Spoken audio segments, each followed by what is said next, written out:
All right, good morning everybody. It's 25th of May. It's about 10:30 a.m. Thought we'd do a real quick video here. Running some errands and odds and ends here this morning. Last night I abided by my time and the entire paddock system perimeter got sprayed for grass growth. So a guy doesn't have to go in there twice a week with a weed whacker, if not 3 days a week. I ain't got time for that. We talked about that on an earlier video. I had hit a couple more spots this morning. Then I came out here to a troubled area. I'll spare you the details, but it's a big rock knoll that will absolutely wreck a person's disc spine. I went and sprayed the perimeter of that. It's getting a little fancy dancy, but it'll give me a peace of mind here coming up pretty quickly when we start cutting. Folks, this is crazy. This is absolutely crazy ridiculous according to today's date on the calendar up here in the UP of Michigan. The alfalfa has exploded. If I was running a dairy operation, I can assure you I'd be sharpening knives today on the chopper. Of course, that's not the case for me. All right, first let's look at this stand here. This stand is going on its, I believe, 4th year, which is outstanding. It's kind of heartbreaking, to be honest with you. I'm going to be pretty blunt and truthful with you.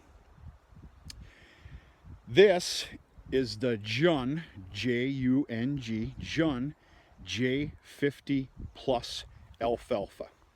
We've been using it for years and years and years and years. This was the last true planting of the Jun alfalfa, and I'll explain to you why. Proven winner. Just look at this. Man, I gotta be honest with you, it's a little scary. We don't have appropriate dry down weather coming anytime soon, not in the immediate future.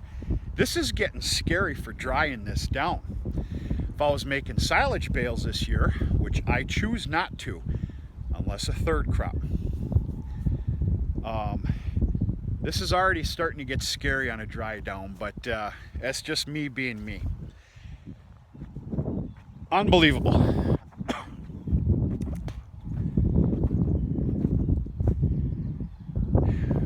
Wow. Never in my lifetime that I can remember, well, I gave a damn anyway, can I remember anything like this on this date. Mother Nature was kind to us with an early spring. We've had some hot days that got into the 80s. I'm going to attribute a little bit of this, folks. I'm not one to pat myself on the back. In fact, I think that's ridiculous. But this got the 0060 potash right before winter set in instead of spring for the fear of a wet spring. I'm a believer. I have no choice. I'm going to continue on this trend of the potash being broadcasted before the dead of winter sets in so that it's there for the plant in the spring. Lack of better words. It goes without saying, this is where, of course, a line wrap was. You're going to make line wraps, you're going to get stuff like this. Unless you have the resources to haul it all over to the farm by a big commodities yard. I don't have that. Okay. Now let's take a look at this beast. Old shotgun shell. All right, not only this stand, which is shy of 20 acres, but I also put this in on another small, we're gonna say a 5-acre plot. This is the Alfrex AFX 469 that I put in last year. That I chose wisely, I believe, not to put a cutting on it. This, of course, was nurse cropped by a peas and oats. And you can definitely tell This is first new seeding. It's a hell of a lot thinner than, of course, that J50 Jun that we just looked at. But this is just beautiful. Very pleased.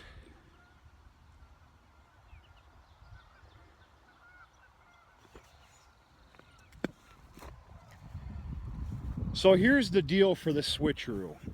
Okay, I just bragged not too long ago about how this Jun J50 Plus, which is labeled as their poor man's alfalfa, for God's sakes. I just bragged a little while ago about how we've been putting it in for years, and probably damn near 30 years. This was the last stand put in.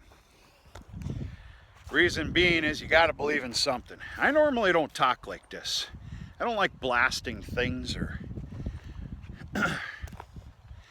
Our local seed rep for Jun, who's also a co-owner of a larger dairy,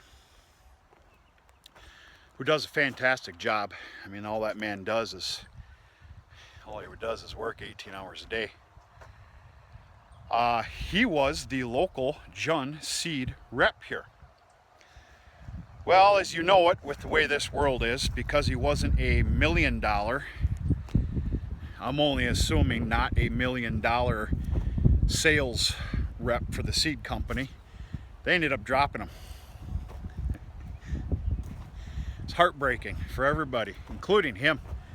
I don't know how else to explain it, but you got to believe in something, and I unfortunately won't put it in ever again. Sorry, I'm not into this blasting stuff. I don't even think I need to say that. Any of you that tune in commonly to this channel, but I'm glad this is here. It's very proud to see. But for anybody out there that has the capability of that Jun J50, the proven winners right here, this is year number 4. That, I don't care who you are, that's impressive. Understand, I've done my job though. No nitrogen. This ground has not seen nitrogen for 4 years. It's just pure potash. Of course, you're going to get some stands of wheat growth, grass growth. It's going to be common. That's common even in brand new seeding. In fact, that 5-acre plot that I put in last year, that Alfalfa AFX 469, that's got quite a bit of grass in it. We're going to take a look at it sometime. I've got my I got my science behind that, what I believe was the problem, which was on more.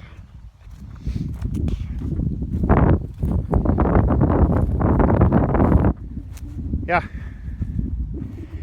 little crop update on the alfalfa. It is scary.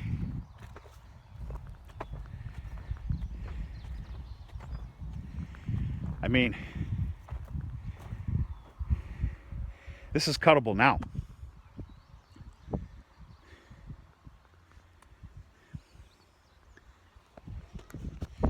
I can't do it. Who knows if I end up in a pickle, if this stuff gets just absolutely monstrous in the next couple of weeks, I don't think I'm not going to have a choice. Don't cut it and wrap it. That would break my heart. I don't want to. The only thing I want to wrap this year is if Mother Nature gives us a hell of a third crop of alfalfa. I'll maybe wrap about 100 bales for the unstocked lot for the winter. Other than that, it's all dry hay, folks. Dry hay and corn silage. Back to basics. Testing out some. I got a little plan here. I'm doing a little annual test here, and it's of course based on financials. I'll stop there.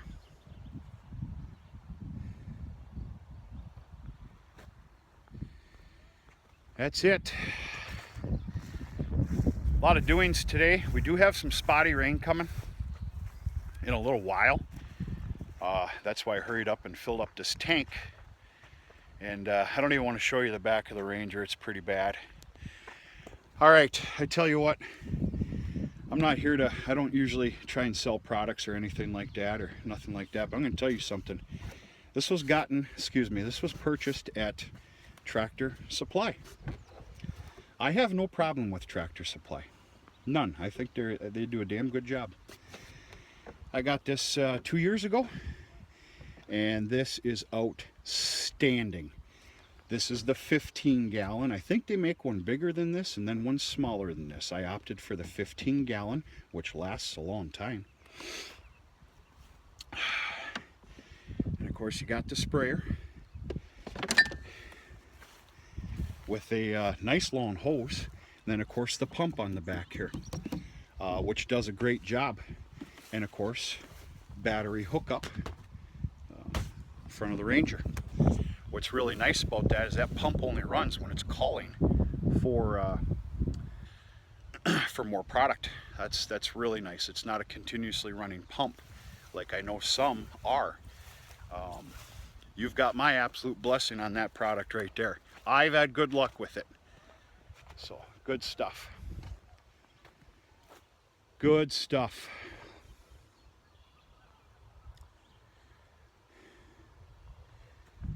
All right, time to get the lazy button gear. Of course, that's the grassy alfalfa field there.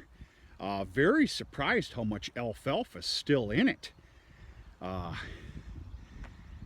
It's dwindling, but and then there's another pure grass field back there.